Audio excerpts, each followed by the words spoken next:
తన సొంత డబ్బులతోటి ఒక ఆలయాన్ని కట్టి వెంకటేశ్వర స్వామి మీద ఇష్టంతో మీకు ఇంత పెద్ద దేవాలయం కట్టాలని ఏ విధంగా థాట్ వచ్చింది?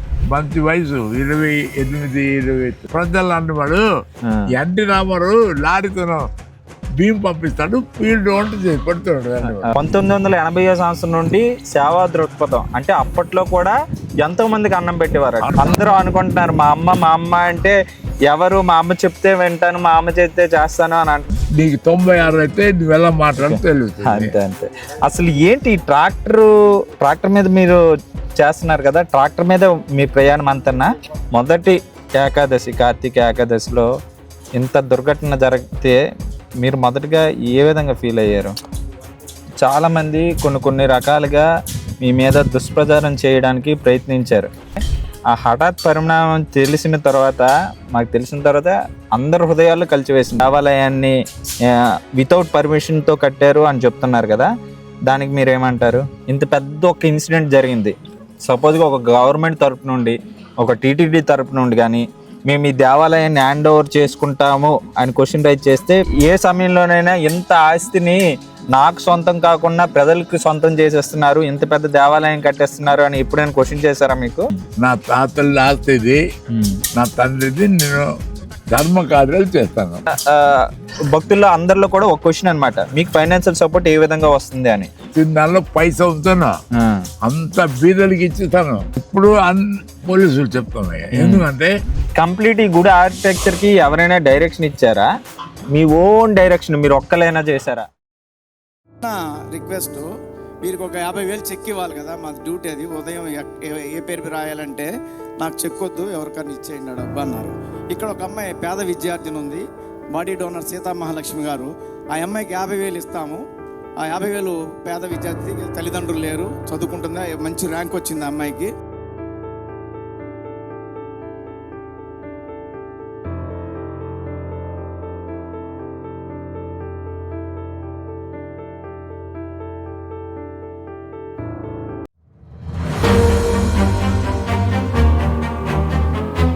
తన సొంత డబ్బులతోటి ఒక ఆలయాన్ని కట్టి వెంకటేశ్వర స్వామి మీద ఇష్టం. అందరికీ నమస్తే. స్వామి శరణమయ్యప్ప.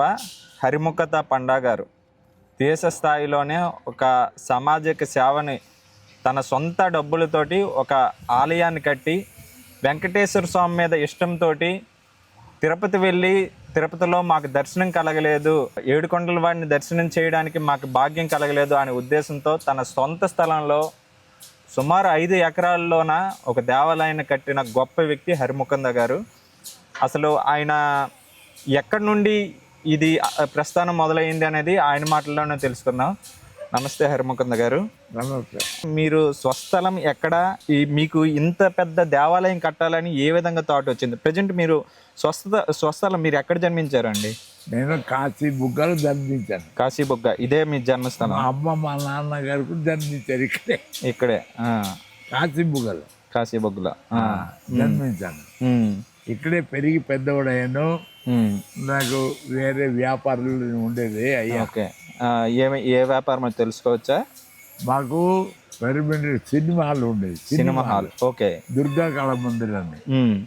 ఏ సంవత్సరంలో? నాకు అప్పుడు మంచి వయసు 28, 20. అప్పట్లో ఏ సినిమాలు చూసేవారు మీరు? ఎన్టీ రామారావు సినిమాల్లో ఎక్కువ రిలీజ్ చేసేవారు. ఏ సినిమా? NT Ramarao cinema. అదే సినిమా మీకు ఏమైనా గుర్తుందా? సినిమా రన్ చేశారు అన్నారు కదా, థియేటర్ రన్ చేశారు. 13 సంవత్సరాలు. నేను చిన్న వయసులో 28 సంవత్సరాల నుంచి సినిమా పెరిమెంట్ హాల్ అది కట్టి డన్ చేసి, NT Ramarao cinema, Nageswararao cinema వేసాం. దాని డబ్బులు వచ్చాయి బాగా. 60 సంవత్సరాల కింద 1970, 80 ఆ ప్రాంతంలోనే. ఓకే. గ్యాప్ లేదు. ఓకే. విపరీతం డబ్బు వచ్చేది. అయితే నేను ప్రతి ఉదయం 200, 300 మందికి అన్నం పెట్టేవాడు. అప్పుడు సినిమాల దగ్గర మా ఊర్లో అందరూ అనేవాళ్ళు, ఎన్టీ రామారావు భీమాన్ని పంపిస్తాడు ఈ రెండు పెడుతున్నాడు అందరూ అప్పట్లో అనేవారు. అప్పుడు అనేవాడు నేను ఎన్టీ రామారావు అంటే ఫేవరెట్. ఓకే, మీకు ఇష్టం అన్నమాట. నాకు ఇష్టం, ఇష్టమైన నటుడు. ఆడి పిక్చర్లే ఎక్కువ ఇస్తాను. ఆడి పిక్చర్లే ప్రజలు అన్నవాడు ఎన్టీ రామారావు లారీతో భీమ్ పంపిస్తాడు వీళ్ళు వంట చేసి పెడుతున్నాడు అన్నవాడు. ఓకే, 12:30 దగ్గర నుంచి 1 గంట వరకు, రాత్రి 7 నుంచి 8 వరకు పెట్టేవాడు. ఎంతమంది నాకు ఓకే కాసు మా సినిమాల దగ్గర అందరు ఎన్టీ రామారావు. అప్పట్లో మీరు ఎలాగ పెట్టాలని శ్రావ దృక్పథం అంటే నాకు తెలిసి 1980వ సంవత్సరమా, 1980వ సంవత్సరం నుండి సేవా దృక్పథం అంటే అప్పట్లో కూడా ఎంతో మందికి అన్నం పెట్టేవారట. అప్పుడు మీకు ఆ విధంగా ఏ విధంగా థాట్ వచ్చింది? నేను మా అమ్మ అంటే దుర్గా మా అమ్మ అంటారు. అందరూ అనుకుంటున్నారు మా అమ్మ అంటే ఎవరు? మా అమ్మ చెప్తే వింటాను, మా అమ్మ చెప్తే చేస్తాను అని అంటున్నారు. ఎందుకే అమ్మ ఎవరు? మా అమ్మ అంటే అమ్మ ఎవరు? మీ అమ్మగారా దుర్గమ్మ? మా దుర్గమ్మ అమ్మ. ఓకే ఓకే, అయితే దుర్గా కళామందిర్. ఓకే, మీ అమ్మగారి పేరు దుర్గా కళామందిరం అని సినిమా థియేటర్కి పెట్టారు. ఓకే, 200-300 మంది అప్పుడు ఎక్కువ మంది బీదవాళ్ళు, వాళ్ళందరూ తిండి పెట్టేవాళ్ళు. ఏ సంవత్సరం వరకు రన్ చేసేవారు థియేటర్? ఏ సంవత్సరం వరకు రన్? నేను 30 years రన్ చేశాను. 30 సంవత్సరాలు. లాస్ట్ సినిమా ఏదై ఉంటది? దాంతో సినిమా వదిలేసి. ఓకే, సినిమా వదిలేసిన తర్వాత మళ్ళీ మీరు వ్యక్తిగత జీవితం ఏంటి మొదలు పెట్టేవారు? దీనిలో పడిపోయాను. ఓకే, ఈ రోజు బీదలకు అన్నం పెట్టడం, బీదల సేవ. అప్పటి నుండి సేవే కంటిన్యూగా. అప్పటి నుంచి మరి ఏ పని లేదు. 6 సంవత్సరాలు ఇప్పుడు 97 నడుస్తుంది. 97 నడుస్తుంది. నా చిన్న టైంలో నేను సినిమాలు నడిపించాను. నా సినిమాలే. ఓకే, దుర్గా కళామందిర్ అండి మా అమ్మ పేరు. అది దానిలో బాగా డబ్బులు వచ్చేది. ఎంట్రాముడు పిక్చర్ అయితే విపరీత డబ్బులు వచ్చేది. ఓకే, తర్వాత 30 సంవత్సరాలు సినిమాలు రన్ చేసి మీరు డబ్బులు సంపాదించిన తర్వాత ఈ ఆలయాన్ని కట్టి ప్రజలకు ఎంతో మందికి సేవను చేస్తున్నారు, అంతేనా? అంటే సినిమాలు నడిపించినప్పుడు కొద్దిగా మా అమ్మగారు బీదలు అన్నం పెట్టారన్నది. ఈ డబ్బులు ఏడు చేస్తాను, బీదలకు అన్నం పెట్టాను. అలాగ అన్నం పెడుతుంటాను. ఇంకా ఉన్నాయి అన్నం పెట్టి నాకు అన్ని మనసు వీలైతే ఈ గుడి కట్టి అన్నం పెట్టి. అయితే ఈ దేవాలయ నిర్మాణం ఎప్పుడు ఏ సంవత్సరంలో మొదలు పెట్టారు? ఇప్పుడు దగ్గర 25 సంవత్సరాలు 20 సంవత్సరాలు మొదలే. అంటే ఇక్కడ దేవాలయం కడతాను. అప్పుడు కట్టలేదు. అప్పుడు ఆరంభించాను దేవాలయం. ఎలాగ చేస్తాం ఏంటి చేస్తాం అలాగా కట్టాను. అలా కట్టారు. అంటే ఏ సంవత్సరం తెలియదయ్యా, ఏ సంవత్సరమో తెలియదు, గుర్తులేదు. అది గుర్తులేదు. రీసెంట్ గా 1 year బ్యాక్ ఓపెన్ చేశాం. 1 year ఇప్పుడు నాకు 96 అయిపోయింది. నీకు 96 అయితే నువ్వు ఎలా మాట్లాడి తెలుస్తుంది. అంతే. అసలు ఏంటి ట్రాక్టర్ మీద మీరు చేస్తున్నారు కదా, ట్రాక్టర్ మీద మీ ప్రయాణం అంతన్నా? నేను నల్లిపోయాను. నల్లేరు. అమ్మకి ఎలాగ అన్ని చూడబోతే కాదు, బతకలేదు. అయితే మా అమ్మ అన్నది ట్రాక్టర్లు మనకి 2-3 ట్రాక్టర్లు నా ఉంది. ట్రాక్టర్ పెద్ద ట్రాక్టర్, దాని మీద నువ్వు కూకొని వెళ్ళు, అన్ని చూడు, నీకేటి అవుతుందంటే అప్పుడు ఈ ట్రాక్టర్ కూకుంటాను. మా అమ్మది ఉంటుంది. ఓకే, నేను మా అమ్మ వచ్చి వెళ్తాం. ఈ ఎక్సలేటర్, ఈ బ్రేక్ ఇవన్నీ ప్రెస్ చేయగలరా మీరు? చేయలేండి అయ్యా. మరి ఎలా డ్రైవ్ చేస్తున్నారు ట్రాక్టర్? అమ్మ అంటాను, అంతా అమ్మ నడిపిస్తుంది. అయితే మీరు ఇప్పుడు ఇంత పెద్ద దేవాలయాన్ని కట్టి ఎంతో శ్రద్ధతో భక్తితో చేశారు. ఓపెన్ అయిన తర్వాత మొదటి ఏకాదశి, కార్తీక ఏకాదశిలో ఇంత దుర్ఘటన జరిగితే మీరు మొదటిగా ఏ విధంగా ఫీల్ అయ్యారు? చాలా ఫీల్ అయినాయా, చచ్చిపోతే. అదే, నా గుడి దగ్గర బతకాల, అందరూ బాగుపడాలా, గుడి దగ్గర చచ్చిపోయారండి ఫీల్ అవుతుందయ్యా. చాలా మంది కొన్ని రకాలుగా మీ మీద దుష్ప్రచారం చేయడానికి ప్రయత్నించారు. అంటే ఒక సాధారణ వ్యక్తి 13 ఎకరాల్లో ఇంత పెద్ద దేవాలయాన్ని కట్టారు అని అంటే కొంతమంది మీ మీద దుష్ప్రచారం చేయడానికి ట్రై చేశారు. కానీ మీకు ఆ శక్తిని ఏ విధంగా ఇచ్చారు, ఎవరిచ్చారు అని అంటారు? అమ్మయ్యా, అమ్మే శక్తి ఇచ్చింది. నా తల్లి శక్తి ఇచ్చింది, చేశాను. శ్రీనివాసుడి ఈ గుడి, శ్రీదేవి భూదేవి ఉమ్, అన్ని దశ అవతారాలు అన్ని పెట్టాను ఉమ్, నాకు ఇది నా అమ్మ, ఓకే. నా తల్లి. మీ గుండె ధైర్యంకి నిజంగా సలాం చెప్పాలండి. ఎందుకంటే ఆ హఠాత్ పరిణామం తెలిసిన తర్వాత అందరి హృదయాల్లో కలిసివేసింది 24 గంటల పాటు ఉన్నప్పుడు. మీకు ఎంత ఒత్తిడి, మీకు ఆ సమయంలో ఎంత ఒత్తిడి వచ్చింది అంటారు? బాగా అంటే గుడి దగ్గర అందరు బతకాల, చచ్చిపోయారు రాదా. కానీ మా అమ్మ వద్దురా, ఏటవుదో దాన్ని వచ్చింది మనం చెల్లి కదా, పబ్లిక్ వచ్చారు, అలాగే అయిపోయింది. నీకెందునా ఊరుగా. ఇది ఎవరి తప్పు కాదు అని మా భావన. ఎందుకంటే ఒక పక్క ప్రభుత్వం తప్పు కాదు, మీ తప్పు కాదు, అది ఒక దైవ నిర్ణయమో, మరి అదొక దుర్ఘటన, ఒక హఠాత్ పరిణామం అని చెప్పుకోవచ్చు. ఇంకొక క్వశ్చన్ ఏంటంటే 95 సంవత్సరంలో మీకు ఎంత పరిజ్ఞానం మీద వాస్తు శాస్త్రం ప్రకారం ఈ దేవాలయాన్ని వితౌట్ పర్మిషన్తో కట్టారు అని చెప్తున్నారు కదా, దానికి మీరేమంటారు? నా అమ్మ, మన స్వామి, నా తల్లి ఏం చేస్తే అది చేశానయ్యా. ఓకే. ఎవరు చేయమని నేను చేయలేదు. మా అమ్మ ఇక్కడ గుడి కట్టు, అందరు వస్తారు అంటే అది వాస్తు ప్రకారమే కట్టారా? వాస్తు ప్రకారమే. ఇప్పుడు వాస్తు కొద్దిగా ఇక్కడ తేడా అయింది కొద్దిగా, నాకు అందరు ఉంచి అన్నారు. ఓకే, అందుకే ఇప్పుడు ఇవన్నీ ఎరగొట్టారు కంప్లీట్ గా. దానిలో వేరు చేయాలి. మా అమ్మ ఇటు ఎక్కువ ఇది అయిపోయింది, ఇది వద్దురా అన్నది మా అమ్మ. అయితే ఏంటి చేయాలంటే ఇది తీసే, ఇక్కడ సూర్య భగవాన్ శివుడు ఇప్పుడు ఆల్రెడీ వర్క్ స్టార్ట్ చేశారు. వాస్తు ప్రకారం మీకు ఏవైనా ఇబ్బందులు వచ్చాయనంటే ఇప్పటికే వర్క్ స్టార్ట్ చేశారు.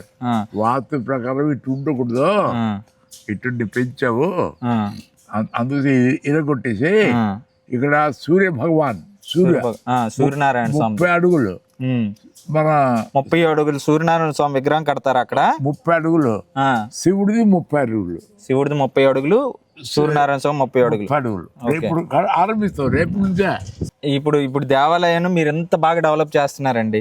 ఇంత పెద్ద ఒక ఇన్సిడెంట్ జరిగింది, సపోజ్గా ఒక గవర్నమెంట్ తరపు నుండి, ఒక టీటీడీ తరపు నుండి కానీ మేము ఈ దేవాలయాన్ని హ్యాండ్ ఓవర్ చేసుకుంటాము అని క్వశ్చన్ రైజ్ చేస్తే మీరు ఏ విధంగా రియాక్ట్ అవుతారు?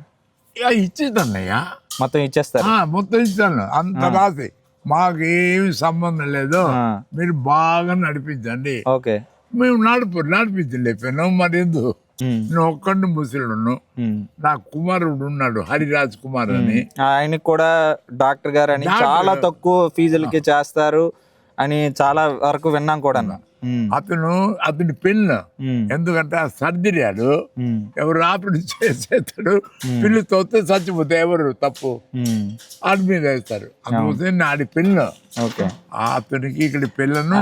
అయితే మీ కుమారుడు కూడా ఉన్నారు అని అన్నారు కదా, ఆయన మీ అబ్బాయి ఉన్నారు.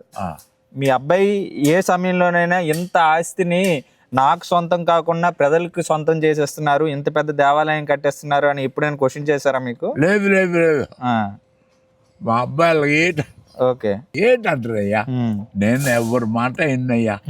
నా తాతలు ఆస్తిది, నా తండ్రిది, నేను ధర్మ కార్యాలు చేస్తాను. ఓకే, నా కుమారుడు ఏంటండు డాక్టర్. అయితే మీకు ఎగ్రీ టీటీడీ ఒకవేళ మంచిగా ఈ దేవాలయాన్ని అభివృద్ధి చేస్తుంది, మాకు వాస్తు ప్రకారం చేస్తాను, కంప్లీట్గా మొత్తం హై సెక్యూరిటీతో చేస్తాము అని అనుకుంటే మీరు టీటీడీ వాళ్ళకి హ్యాండ్ ఓవర్ చేసేయడానికి సిద్ధమే, ఎండోమెంట్ డిపార్ట్మెంట్ వాళ్ళకి హ్యాండ్ ఓవర్ చేసేయడానికి సిద్ధమే?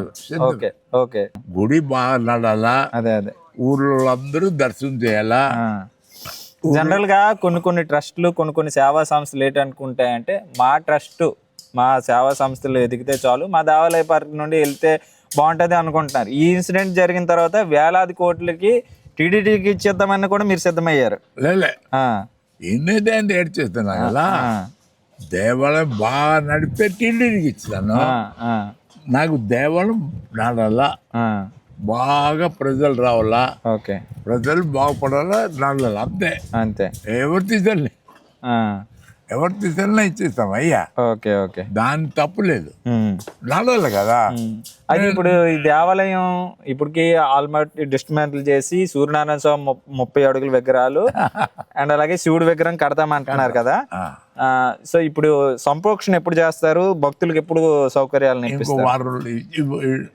వారం రోజులు చేస్తాం. ఓకే. చేసి మరి అన్నం పెట్టాలి ఎస్, అందరికి అన్నదానం పెట్టాలి. మీ మెయిన్ మోటో అందరికి అన్నం పెట్టాలి ప్రతిరోజు. అంటే బాగా వస్తారు 2, 3, 4 వేల మంది, వాళ్ళందరికి అన్నం పెట్టాలి కదా. ఓకే. ఇంకొక క్వశ్చన్ ఏంటంటే, మీరు ఇంత దేవాలయాన్ని నడిపిస్తున్నారు, కన్స్ట్రక్షన్ చేస్తున్నారు, మీకు ఆదాయం ఏ విధంగా సమకూరుతుంది? ప్రతిరోజు వచ్చిన భక్తులందరికీ కూడా 200, 300 ఇచ్చి ఏ విధంగా పంచుతున్నారు? భక్తులు ఇవి ఉన్నాయా, ఆడవాళ్ళు కళ్ళు లేని వాళ్ళు అందులకి వారానికి 600 కేజీ గోధుమ పిండి. అదే అందులకి గుడ్డి వాళ్ళకి మీరు సర్వీస్ చేస్తున్నారు కదా, అది చాలా ఎప్రిషియేట్ చేయాల్సిన విషయం. ఎందుకంటే ఈ ప్రాంతంలో ఉన్న ప్రజలందరికీ మీరు ఆదుకున్న వాళ్ళు, మీరు ఒక దేవుడు, కలియుగ దేవుడు, మిమ్మల్ని కోల్చుకుని పూజిస్తారు. అటువంటి వాళ్ళకి మీరు ఏ విధంగా, భక్తుల్లో అందరిలో కూడా ఒక క్వశ్చన్ అనమాట, మీకు ఫైనాన్షియల్ సపోర్ట్ ఏ విధంగా వస్తుంది అని? అరే నా తోట ఉందయా, తోట ఉంది. దీనిలో ఓకే 3 లారీలు, 4 లారీలు 2 నెలలకి 4 లారీలు కొబ్బరికాయలు, మామిడి పళ్ళు అన్ని. ఓకే. అవన్నీ అమ్మి దీనిలే. నాకు వేరే ఆస్తి, దుకాణాలు, ఇల్లు, అవును, అవి పూర్వం నుంచి ఉంది. అవన్నీ దానిలో అద్దెలు వస్తాయి. 10 లక్షలు మొత్తం 10 లక్షలు అద్దె వస్తాయి, అద్దెలు వస్తాయి. ఓకే. మా తాత నుంచి నాతయ్య. ఓకే. అంతా వచ్చిన దాంట్లోనే మీరు ఎంత సేవా కార్యక్రమాన్ని నిర్వహిస్తున్నారు? అంతా వచ్చిన దానిలో పైసా ఉంచాను, అంత బీదలకి ఇచ్చిస్తాను. ఓకే. ఎవరు నాకు అడగరు.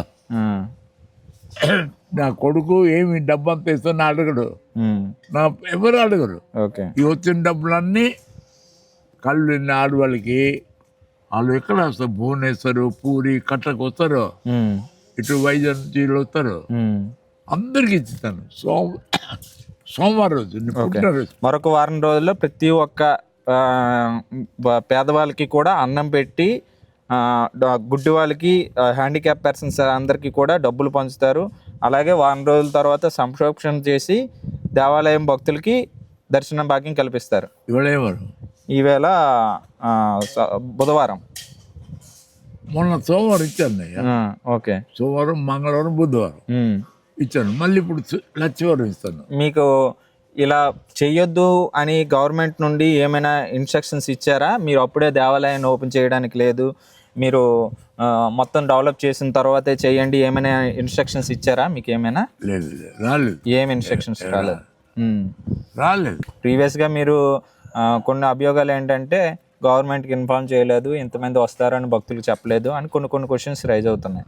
సో దాని మీద ఏమంటారు? ఆ తర్వాత కూడా మీరు భక్తులకు రిలీజ్ చేసినా కూడాను ఎంతమంది భక్తులు వస్తారో మీకు ఆ రోజు తెలియలేకపోయింది. తర్వాత కూడా మీరు పర్మిషన్స్, పోలీస్ పర్మిషన్స్ తీసుకొని కరెక్ట్గా నిర్వహిస్తారు కదా? పోలీసు వాళ్ళు చెప్పలేదు అయ్యా, ఆ రోజు చెప్పలేదు. తెలియదు మీకు జనరల్గా ఆ రోజు ఎంతమంది భక్తులు వస్తారని తెలియదు. ఏకాదశి పడ్డం, దేవాలయం ఓపెన్ చేసిన తర్వాత మొదటి ఏకాదశి పడ్డంతో మీకు చెప్పలేకపోయారు. తెలియదు. ఇప్పుడు పోలీసులు చెప్తామయ్యా, ఎందుకంటే వాళ్ళకి మంచి పని మాకు కాపాడారు. ఈ జనం అంతా వెళ్ళిపోతే వాళ్ళు వచ్చి అన్ని కంట్రోల్ చేశారు. ఈ జనానికి చాలా మంచి పని.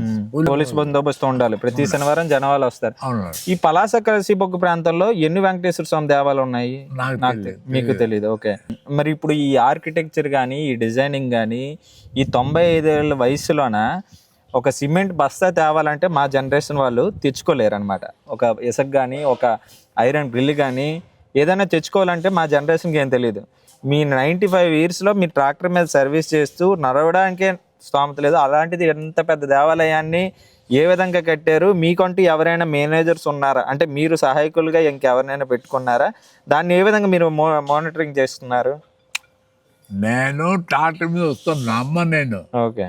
మా అమ్మగారు నేను దగ్గర ఉండి 1 గంట వరకు పని చేస్తాను అయ్యా.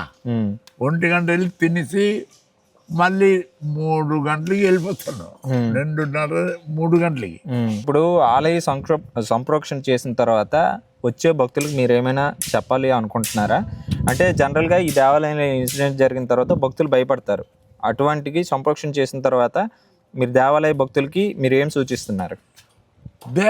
మా ఏంటి అవుదయ్యా మొన్న సడన్గా వచ్చేసారయ్యా ఏంటి అవుదో చూడ వేరేగా భక్తులు దిగి అక్కడ వెళ్తే మా అమ్మ ఇలా చేయరాన్నది బ్యాక్ సైడ్ లో మేము 10 అడుగులు వెడల్పున ఒక స్టెప్ చేస్తున్నాం అలా దిగిపోయి ఇలా వచ్చి అన్నం దగ్గర తిని వెళ్ళిపోతారు. ఓకే, పూర్ణాలు చేయలేదు, మళ్ళీ రిటర్న్ వచ్చేవాళ్ళు. దేవుడి దగ్గర వెళ్ళి దర్శనం మళ్ళీ రిటర్న్ వచ్చేవాళ్ళు. దెబ్బ తినేసారు. మీ గురించి దేవాలయం సంప్రోక్షణ చేసిన తర్వాత టికెట్ కౌంటర్స్ ఏమైనా పెడతారా? మేము టికెట్ కౌంటర్ తొలి రోజు పెట్టాము, ఆ డబ్బులు వచ్చాయి 3000. నేను వద్దన్నాను, ఓకే ఈ డబ్బులు వద్దు, ఈ డబ్బులు రిజల్ట్ డబ్బులు మనకింది వద్దన్నా మానేసాం. ఇప్పుడు ఏం తీసుకోవు, టికెట్ ఏముందో ఫ్రీ. మేము అన్నం పెడతాం ఫ్రీగా, దేవుడు ప్రసాదం. నాకేది టికెట్ డబ్బులు. ఇప్పుడు దేవాలయం లోపల పెద్ద పెద్ద విగ్రహాలన్నీ ఉన్నాయి, అంటే విష్ణుమూర్తి దశావతారాల విగ్రహాలు కానీ అన్ని విగ్రహాలు ఉన్నాయి. లోపల ఏమైనా క్యూ లైన్ సిస్టమ్స్ ఏమైనా చేంజ్ చేస్తారా? ఇప్పుడు చేస్తున్నాం అయ్యా. ఓకే, ఇప్పుడు చేస్తున్నారు. చేస్తున్నాం, చేశారు ఆల్రెడీ. ఆల్రెడీ ఉంది కదా పైపులు, స్టీల్ పైపులు లాగా. ఆ లోపు రావలేదు అయ్యా. అవునవును, ఈ బయట ట్రబుల్ అయిపోయింది, ఇక్కడ లోపు ఏం అవ్వలేదు. భక్తులకి అనేది అవేర్నెస్ లేదు. జనరల్ గా జనాలు ఉంటే కొంతమంది భక్తులు బయట ఉండిపోతారు. ఇప్పుడు అలాంటి వాళ్ళ భక్తులు అంటే కొంతమంది విలేజర్స్ ఉంటారు, అటువంటి భక్తులకి మీరు వచ్చి ఏం సూచించగలరు ఈ సందర్భంగా? అంటే ఎటువంటి జాగ్రత్తలు పాటించాలని చెప్తారు? ఇప్పుడు ఏం లేదు, కోవిళ్ళు వెళ్తారు, ఆ పక్కన వేచేసాం స్వామి దర్శనం, శ్రీదేవి భూదేవి దర్శనం చేసి వాళ్ళు దిగిపోతారు. వాళ్ళ వచ్చి అన్నం ప్రసాద్ తిని వెళ్ళిపోతారు. ఏం అవ్వదు గ్యారంటీగా. కంప్లీట్ ఈ గుడి ఆర్కిటెక్చర్ కి ఎవరైనా డైరెక్షన్ ఇచ్చారా? మీ ఓన్ డైరెక్షన్ మీరు ఒక్కలైనా చేశారా? మొత్తం వాస్తు శాస్త్రంలో కానీ వాస్తు అన్ని కూడా మా అమ్మగారు ఇలా చేయాలి బాబా అంటే అంతా కల్లో కనిపించే చెప్తారు, అంతేనా?